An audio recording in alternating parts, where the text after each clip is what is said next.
Bismillahirrahmanirrahim. Assalamualaikum warahmatullahi wabarakatuh. Salam dan bahagia Bapak Ibu guru hebat. Perkenalkan, saya Ilan Ridwan Mubarok dari SMK Negeri 2 Pangandaran, calon guru penggerak angkatan ke-6 Kabupaten Pangandaran. Pada kesempatan video kali ini akan memaparkan tentang tugas modul 1.4a.6 tentang demonstrasi kontekstual budaya positif.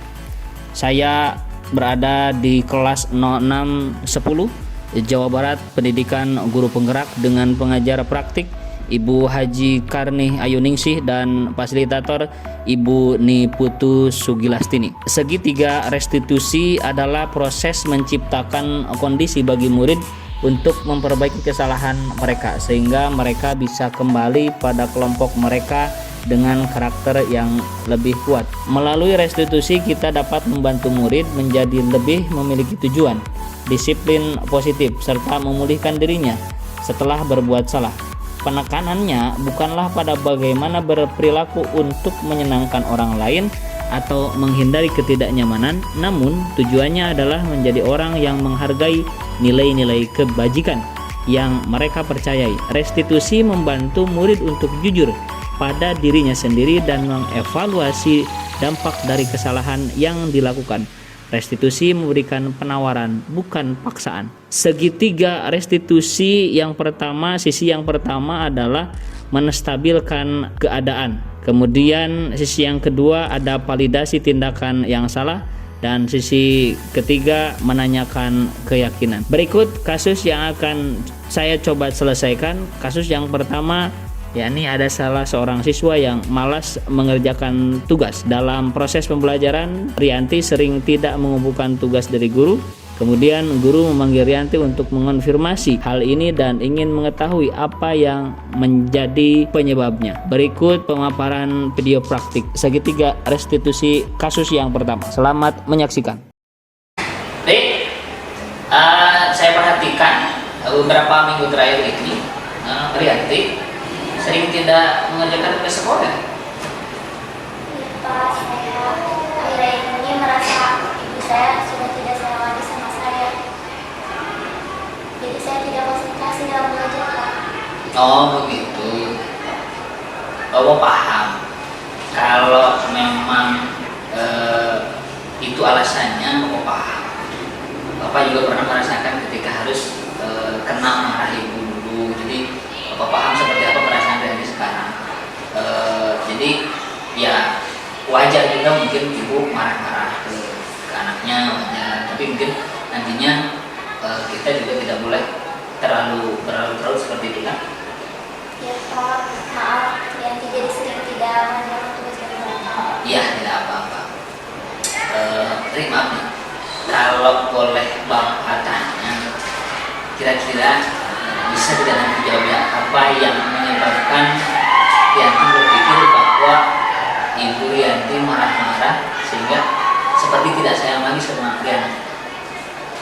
Jadi Pak, ibu seperti tidak sayang sama saya.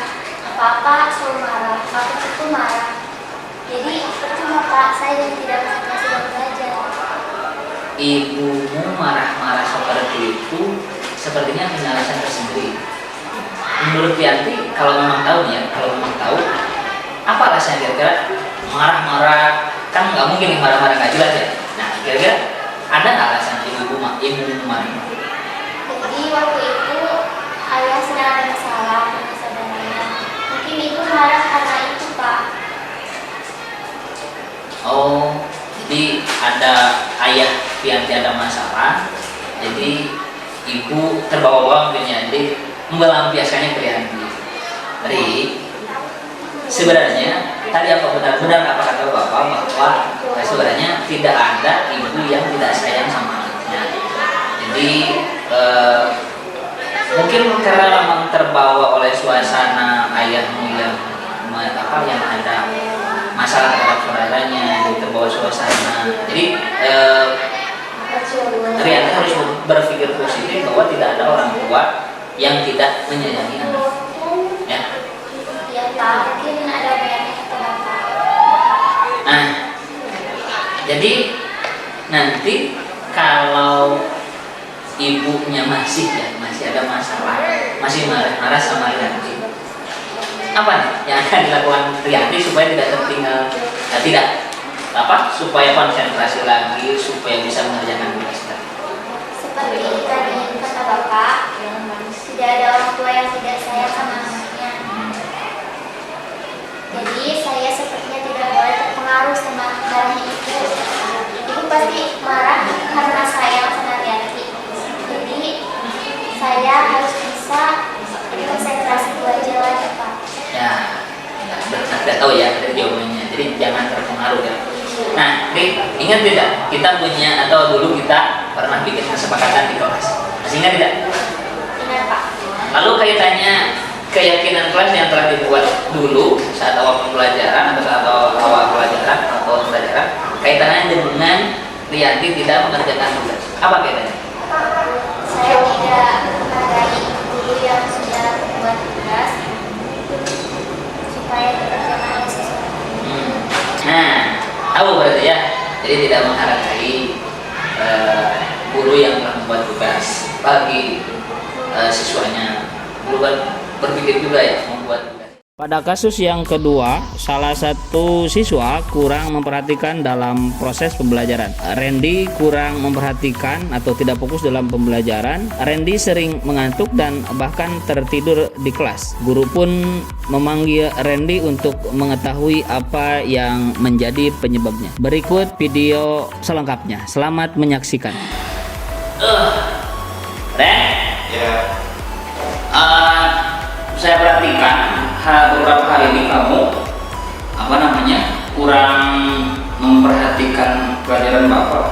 Kenapa Ren? maaf Pak, saya setiap waktu suka mengantuk dan suka lupa memperhatikan pelajaran Bapak. Oh gitu. Bapak juga sebenarnya suka ngantuk sih. Pikir apalagi kalau malam ada kerjaan sampai malam, pagi-pagi pasti ngantuk. Saya ngerti. Kalau memang ada kerjaan malamnya pasti ngantuk. Ren? Ya Pak, maaf ya Pak, saya suka ngantuk, bahkan suka tertidur pas pelajaran Bapak. Ren? Benar. Pagi-pagi udah ngantuk, sebenarnya malamnya ngapain Ren? Ibu saya sakit, adik saya masih kecil, dan tiap malam saya yang suka jagain Pak. Adik-adik saya kan masih kecil, terus orang tua saya, bapak saya kerja di luar kota. Oh, sebenarnya kamu itu patut berbangga. Apa? Kamu bisa berbakti, kamu bisa membantu orang tua, bisa jagain adik-adik kamu. Tapi kalau kamu belajar lebih giat lagi, itu nantinya ibu kamu akan lebih bangga. Ya Pak, alhamdulillah saya masih bisa membantu ibu saya. Nah, Ren, lalu kira-kira ada solusi tidak? Kamu bisa bantu ibumu, tapi juga tidak sampai ngantuk pas pagi-pagi belajar di sekolah. Ada sih Pak. Saya harus bisa membagi waktu antara membantu ibu, menjaga adik saya, dengan waktu istirahat saya. Nah itu ketemu solusinya ya. Iya Pak, saya akan coba mulai nanti pulang sekolah. Mudah-mudahan besok pagi saya tidak ngantuk lagi pas pelajaran Bapak. Ren, dulu ingat tidak kita pernah buat kesepakatan di kelas, kemudian kesepakatan dan keyakinan. Nah keyakinan itu yang disetujui oleh bersama. Ingat Pak, setiap siswa harus menghargai sesama, harus menghargai guru dan siswa yang lainnya. Nah, lalu kaitannya dengan kamu tidak belajar dengan sungguh-sungguh, dengan kamu ngantuk di kelas, dengan kamu tidur bahkan di kelas, apa kaitannya dengan keyakinan tadi? Saya tidak menghargai guru yang sudah masuk kelas mengajar, dan saya malah tertidur pas pelajaran. Bapak percaya kamu bisa menjalankan keyakinan tadi, menghargai dan menghormati ya. Siap Pak, insya Allah. Nah, jadi bagaimana nih solusinya agar kamu tidak tertinggal